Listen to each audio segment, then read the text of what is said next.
my parents never talked to me about sexual development, proper terms for my body parts, private parts specifically, consent, or just sexual development and body safety in general. And so I never had those conversations, and neither did any of the people around me. And so when those things happen, normal sexual developmental things, kids playing, kids growing into puberty, things happen with cousins and with neighbors and with people that, now I look back on and realize were extremely traumatic, shaped the way I thought about myself, my body, and other people. And that was always very private. And I never told anybody that until I was about 25, until I met my wife. And she was like, oh, I had similar things happen, and so did so-and-so. And as I was working with clients, I was seeing many of them tell me the same stories. I had a 73-year-old woman that told me her dad, sexually abused her. And I'm the first person she's telling, and she's 73, and it's like, that's wild. That's a long time to hold a secret and hold something that's private. And so, there's many people in the trafficking industry that came out and that I worked with that would tell me, oh, this happened, but I never knew. My parents never told me. They never explained that to me.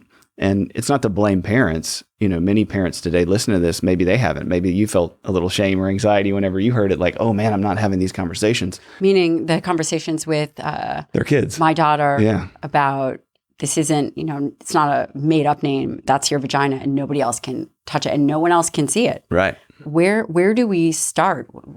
What is the age what are these age appropriate ways to, and how do you define sexual neglect? Yeah. So sexual neglect to me is a kid growing up from birth to adulthood without healthy and age appropriate conversations about body safety, sexual development in general, proper terms for private parts, and consent. That's what I'm defining. So on that ACE study, what's not there's sexual abuse and sexual neglect, or sexual trauma, but there's not sexual neglect. And when people hear sexual neglect as adults, sometimes they think, like in marriage, like, I'm not getting enough sex. My husband's neglecting me, or my wife's neglecting me. I mean, the opposite. I mean, for children, it's not educating them on appropriateness, not educating them on normal developmental things like erections or menstruation or masturbation. These are things that every human being experiences. But when a child experiences them and they don't know they're going to happen, then fear and shame and surprise is what they get. And the way that affects their neurology and their arousal template and what they like and don't like and what they think about themselves and other people is extremely toxic. And then they go on not to talk about it. And if an individual suffers childhood sexual neglect and these age-appropriate conversations don't happen, and they internalize these feelings of shame, are they more likely to become promiscuous, to make really poor sexual decisions? Do we know if there's some downstream effect? Yeah, I would say with all the other research on sexuality that we would know, I don't think there's been enough research done on this topic. When I go to places and speak, I'll get to this subject and I'll say, hey, okay, I want you to be brave, right? I want you to raise your hand. I did it at the TED Talk. Raise your hand if, your parents talked to you about masturbation. And everywhere I've gone, there could be 3,000 people or 5,000 people or 400. I've never had any more than like 3 or 4 people raise their hand. Now, you could argue, well, they're just embarrassed and they don't want to raise their hand. Probably, but it's consistent. It's over 400 times that I've done that.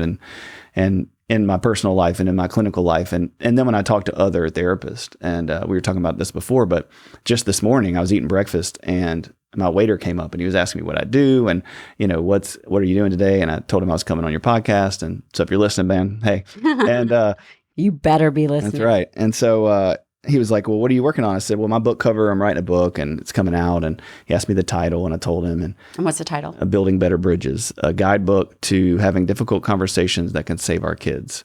And so I told him and he was like, man, I was sexually abused when I was a kid and my wife was in a trafficking situation and we met and got married because of our trauma and we've been working that out. And it just hit me like, it shows the statistical, it's not rare. Right? If my waiter, just by mentioning it, is like, hey, me too.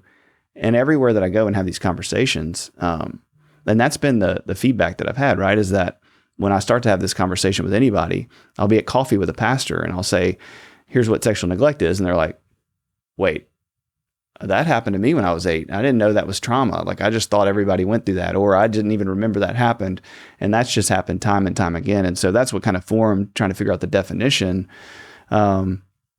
And I describe it as not teaching your kids to cross the street. When you neglect someone, it's not intentional, right? We're not trying to neglect our kids. But when we don't teach our kids, hold my hand, look both ways, stay on the sidewalk, watch out for cars, what's going to happen? They're going to get hit by cars when they walk out and have no expectations. And so it's the same way in our homes when it comes to private parts, screens, technology, social media, who can touch you, who can't, what is that private part called? When we do not discuss those things, when we don't have the conversation, then we don't build a bridge between us and our child that can hold those heavy things. And so that's the concept of the book, is these conversations over time from young to old kids build bridges that once you're going to have let's say you're going to have the sex talk at 11 or 12. Well, if you haven't had any conversations about sexuality or private parts or body parts at all, and then you go, hey, I'm going to tell you about where the birds and the bees come from, then the kid freaks out, or they feel weird, or they feel uncomfortable. It's because you haven't built a bridge between you and your child that's strong enough to handle it. Mm-hmm. And then at 15, you want to talk to them about sex with their girlfriend, or, protection or masturbation. Well, you've missed it by like 4 years. Yeah. Developmentally, they've already been experiencing that since 12, 13. And now they're 2 or 3 years in, and you're wanting to, as a parent, go in and have this awkward kind of conversation. And they're like, I don't want to have this. So the idea is that these parents are saying, well, these are hard and difficult conversations. Like, well, they are if you don't scaffold along the way. Yeah.